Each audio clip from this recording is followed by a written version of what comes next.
Bonjour à tous, avec l'aide de Dieu, le Hayom Yom du 16 Rajvan. Tout d'abord, le Rabbi nous dit il faut étudier le Chumash du jour, le Télim du jour, le Tanya du jour. Puis le Rabbi nous ramène l'extrait d'une lettre du Rabbi précédent dans lequel il parle de l'importance de remplir la pensée avec des bonnes choses.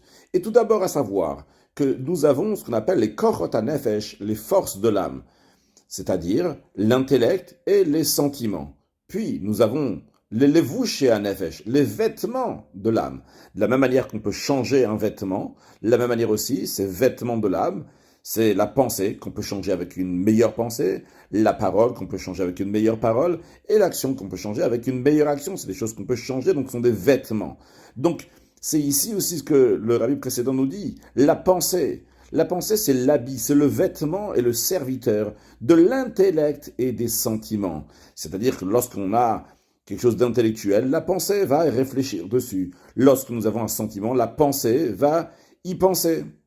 Mais même lorsqu'elle ne sert pas l'intellect, la pensée n'est pas en train de servir l'intellect, elle n'est pas en train de servir les sentiments. Quand même, elle continue à fonctionner, donc elle continue à penser, à méditer. Mais dans un tel cas, lorsqu'elle n'est pas en train de servir l'intellect et les sentiments, eh bien, elle n'a plus aucun contenu. Elle est en train de réfléchir, elle est en train de penser, mais avec aucun contenu. Et pas seulement qu'il n'y a pas de contenu, mais ça conduit alors au dépravement. On explique que les pensées étrangères, ou même mauvaises, elles surviennent lorsque la tête, elle est vide. Lorsque l'intellect, par contre, il fonctionne, la pensée peut le servir.